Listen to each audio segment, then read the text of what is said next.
دیکھیے ماں، آپ کا میری نظر میں بے حد احترام کا مقام ہے. اگر آپ مائل نہ کریں تو اس صورتحال میں آپ کا بڑا حصہ ہے. اور مجھے فخر ہے اس پر بہو. آگے کہو. میرے فیصلے بہت کم غلط ثابت ہوئے ہیں.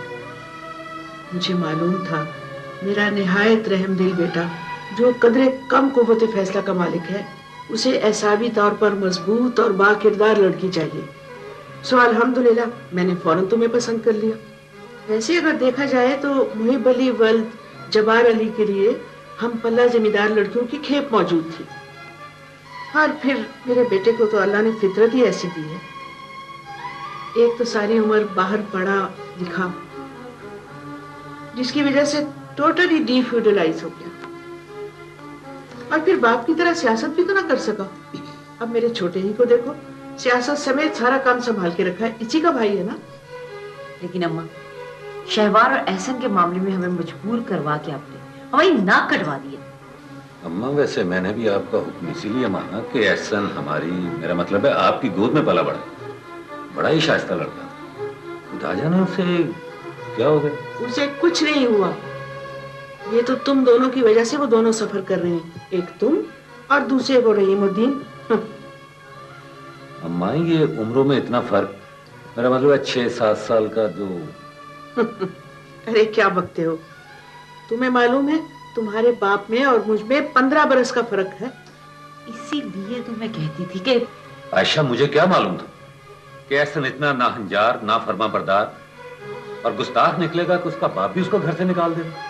تم لوگ ایک بات کیوں بھولتے ہو کہ وہ اپنے ماں باپ کے پاس نہیں پلا بڑھا. اس کی تربیت اس کے تایا نے کی ہے جو ساری زندگی انگلستان میں رہا, جس کی وجہ سے وہ بچہ کسی قسم کی کوئی فرعونیت برداشت نہیں کر پاتا, چاہے اس کا سگا باپ ہی کیوں نہ. اس کے اسی لبرلزم نے تو معاشرے میں ہماری عزت ڈبو دی ہے. تم لوگ کیوں نہیں اپنی فاش غلطیوں کو مانتے؟ اپنی جھوٹی انا پرستی کی خاطر میرے اتنے اچھے بچوں کو برباد کرنے پر تلے ہو. میں تو دادو انہیں یہی کہتا رہتا. تجھے کس نے کہا بک بک کرنے, کیوں بولا تو خان, کس نے کہا تم یہ کرنے کے لیے؟ تم لوگوں کو نبیلہ کی شادی پر یقیناً جانا چاہیے. شہوار بھی وہی ہوگی. اسی لیے ہم نہیں جائیں گے اماں. جی دادو, سب وہاں اکٹھے ہوں گے اور احسن بھائی بھی ہوں گے وہاں. تجھے کون کہتا بولنے کو, پکے ہی جائے گا. اٹھ جا یہاں سے, نظر نہیں. کاکے کی بات کو تو ماننے لگ جاتا, اور مجھے دادا کا کچھ نہیں سوجا اور آپا کو بھٹکنے دیتا میں, اس لیے میں نے انہیں گھر بھیج دیا. اچھا ہی کیا. بڑی ناک والا بنتا تھا رحیم الدین, بڑی پگ پگ کرتا تھا. اگر ایسا ہی تھا تو شہوار کو اپنے گھر نہ گھسنے دیتا. اور اس گھر میں ایک رحم دل بچی بھی ہے, اس کی بہن, جو اپنے بچوں کی عاشق ہے. صفیہ بہن کی کمزوریوں نے آج یہ دن دکھایا مجھے.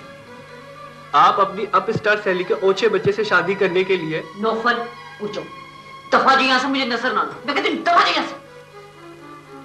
تمہیں شاید یہ علم نہیں کہ بچوں کی خوشیاں ماں باپ کی بخشش کا باعث بنتی ہیں بلا. اچھا, چاہے وہ ناجائز ہی ہو. یہ تو والدین کی تربیت پر منحصر ہے بی بی. اور دیکھو محب علی, تمہاری اور رحیم الدین کی پگیں ایک دن تمہارے لیے پھندا بن سکتی ہیں. عزت, وقار اور غیرت اگر جھوٹی انا کے لیے بہانہ بن جائیں تو سب سے پہلے عزت اور وقار ہی پاش پاش ہوتے ہیں. دیکھو موقع اچھا ہے, نبیلہ کی شادی پہ سارا خاندان اکٹھا ہوگا, اس لیے احسن اور شہوار کا مسئلہ بھی بخوبی حل ہو سکتا ہے. اور پھر نیلوفر تو جائے گی ہی, ماشاءاللہ وہ اپنے گھر والی ہے. اگر میری بیٹی ہوگی تو نہیں جائے گی. شہوار اور احسن کی آپ نے اگر فیور نہ کی ہوتی نا, اور انہوں نے آپ کی ضد کی بجائے میری بات مانی ہوتی تو آج. جیت تو بالآخر بیوی بیٹوں والوں کی ہی ہوتی ہے. سنو محب علی, صلح کا یہ موقع ہاتھ سے نہ جانے دو. 2 معصوم زندگیاں بربادی سے بچ جائیں گی, سمجھے؟ اور تم لوگ ضرور نبیلہ کی شادی میں شرکت کرو, میں بھی ساتھ جاؤں گی, یہ میرا حکم سمجھو. وہ تو ٹھیک ہے اماں, لیکن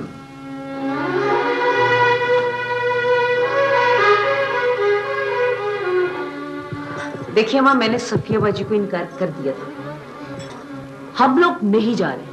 یہ میرا ہم لوگوں کا فیصلہ ہے، آپ جائیں یا نہ جائیں، یہ آپ کی اپنی مرضی ہے۔ یہ ہے سگی بہنیں، حد ہو گئی۔ یہ ہماری بہو تو احمق ہے بالکل، اور بیٹا اس سے بھی 2 ہاتھ آگے، حد ہو گئی۔ ارے نادانو، یہ جذبات کی جنگ دل سے نہیں دماغ سے لڑی جاتی ہے۔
میرا تمہارا رشتہ ہی کیا تھا جو میں سٹینڈ لیتی، محض اسی لیے کہ ہلکی سی کشش تھی جسے کوئی نام نہیں دیا جا سکتا۔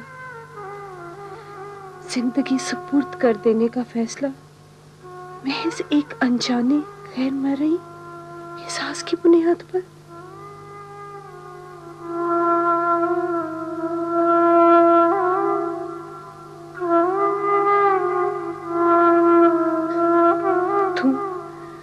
تم نے ظلم کیا راضی، مجھے اس روز زبردستی کار میں بٹھا کر۔